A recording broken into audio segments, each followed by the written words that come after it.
Welcome back, everyone. In our last video we finally added some danger to our game with a spike pit, but our environment is completely static. Spikes don't chase you. Today we're going to breathe some life into our world. We're going to implement basic AI. We're going to build an enemy character and program it to autonomously pace back and forth across a platform to hunt the player. Let's get started. By the end of this video, you should be able to manage complex game object hierarchies using parent and child grouping, explain why we use kinematic rigidbodies for AI movement, be able to use vector2.moveTowards to smoothly move an object, be able to calculate distance using vector2.distance, and be able to explain how to use flow control to swap targets and flip the enemy sprite. Alright, so just to kind of walk through how I set this up, because I wanted to get the enemy kind of going first. So I used in our Rocky World sprites folder, I used enemy for this little bird type doctor thing going on with the spear. He's got some attacks which we can use later on. He's got some he's got a walk animation, which is what I used. The first one, walk 01. I selected all 6 of the walking animations so I don't have to worry about it later. I made them all 16 pixels per unit. I also changed the filter mode from bilinear to point, and then I pressed apply. Once I did that, I drug walk 01 out into the game editor window, the scene window. So let's get going. Let's go ahead and name this. Just name it spear enemy because he's carrying a spear. We're also going to create an animation, so I don't have to worry about that later on. We'll go to our assets, animations. Inside of here we're going to create a folder. We're going to call this enemies,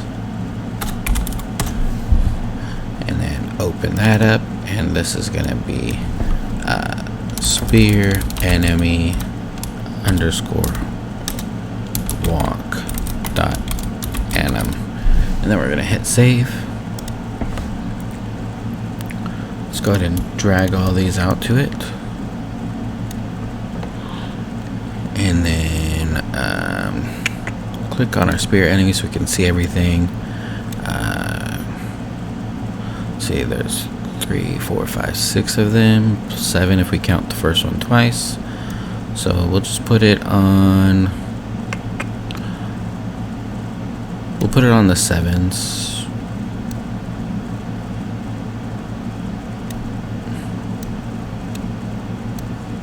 So let's go here, 7, 14, 21, 28, 35, and then we're gonna copy this over here to 42, and if we press play, we got a little bit of a walk there, which is good.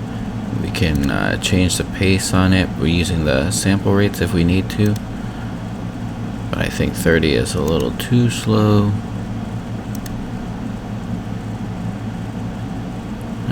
We might as well just stick with 60, that's fine. Alright.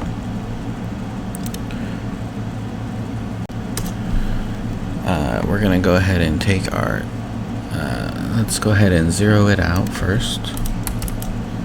We'll also zero out our spear enemy. So click on your spear enemy. Oops. Put the X and Y to 0. And then we can take our spear enemy and drag it on top of our patrol area to make the enemy a child of it. And we're gonna then go ahead and drag the patrol area.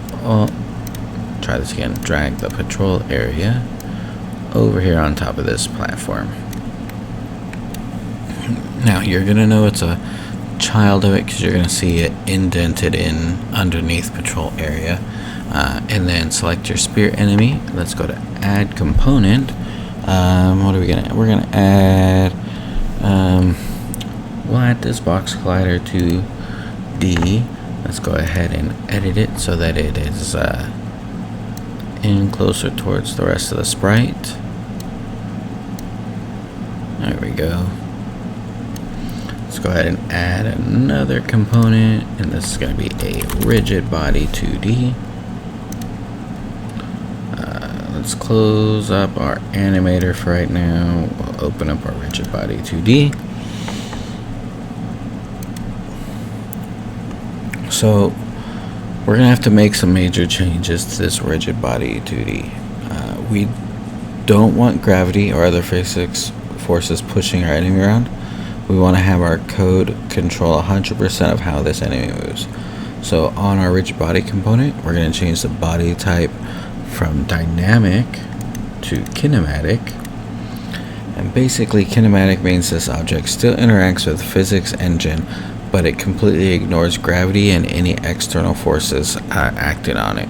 Alright, so now we need to create our patrol points. So right click on patrol area, choose create empty, and we're going to name this point A. And we're going to move it over here to the left, and then right click on patrol area again, create empty, point B, and we're going to drag this over here on the right hand side of it. And so now we have our patrol points, our area, and the enemy. It's time to get some code in. Alright, let's right click in our scripts folder, create mono behavior script. We're going to name this enemy AI. Go ahead and open that up. And we're going to add in some code here. So let's go ahead and add in our variables. We're on, oh.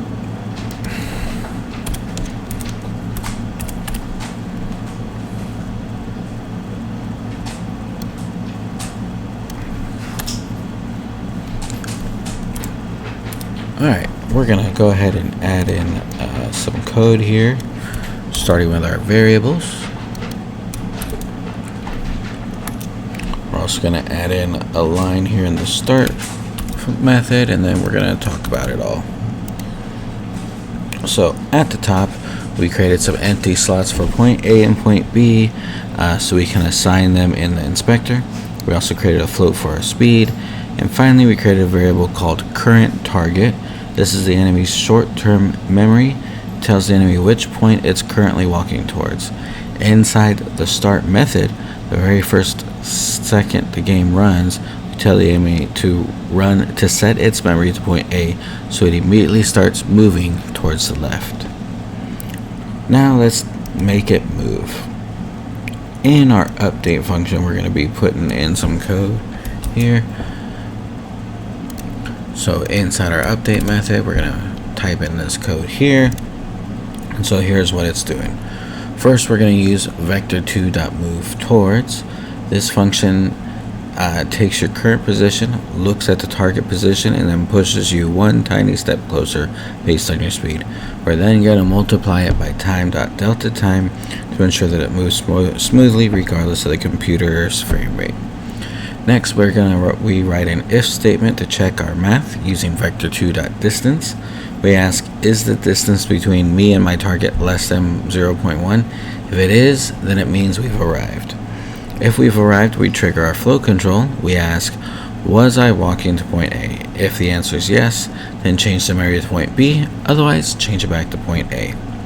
And finally, just like we did with our player, we grab our local scale, the local scale of our sprite, multiply the x-axis by -1 and apply it, which should instantly flip the artwork so that the enemy turns around to face the new direction. So go ahead and press Ctrl S, go back to Unity, and we'll test it out. Alright, now that we're done compiling, let's click on our enemy, drag this enemy eye over into it, and let's start setting things up. We got point A going into point A, point B into point B, and now we should be able to test out that walk-in.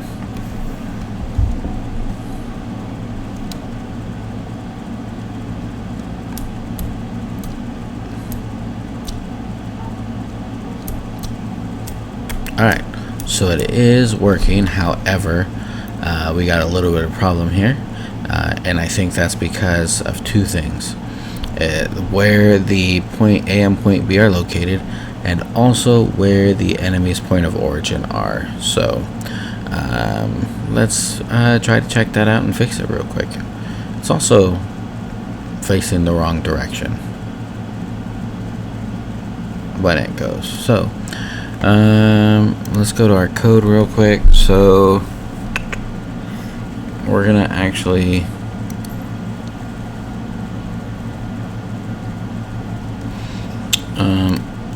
we're gonna start our scale off at -1, and then that should fix that with the enemy. I'll save that, and if we go into our enemy, so see, our point of origin is up here at the nose.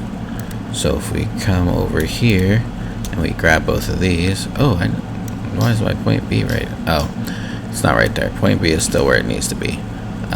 Point A is where it needs to be, but it selected the center. That was a blonde moment on my part. Alright, so now let's press play and see what happens.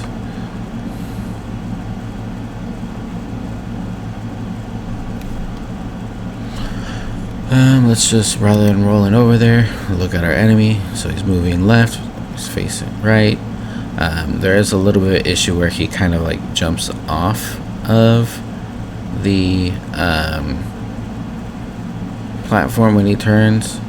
That is going to be an issue here with the sprite editor. So let's open up the sprite editor. Let's pick a point. We'll go under this eyeball right there, and let's go to the others.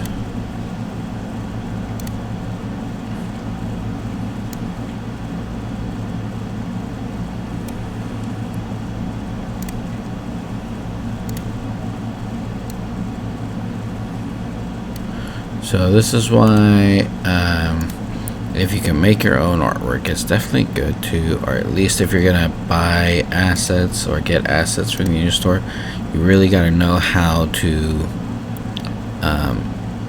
correct it so that it works well for your game.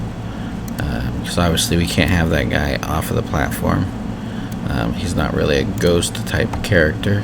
So let's press play and see how that works now.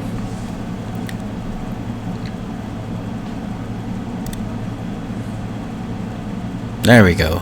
Much better. We could bring it in even more if we wanted to, but even that is working out pretty well. If we wanted to bring in point A a little bit, we could do that, and now he's walking back and forth perfectly between them. Now obviously, since I moved to point A and we're still in play mode, it's going to reset. So I'm just going to remember that it's -0.371, and I'm going to put it there once the game ends. But there we go. Everything's working perfectly the way it should. Let's go ahead and stop that playthrough. Let's put this back. Whoop. Close enough. And then press Control S to save. In the next video, we're going to start working on our combat engine. We're going to be getting this enemy to attack the player when the player is close by, using the attack animation where we'll get the player to be able to jump on top of the enemy. Maybe we might try to utilize that little sword thing that he's got going on it too, and swing at the enemy to attack it, and set up the death animations for both. And yeah, so keep learning, keep building. I'll see you in the next video.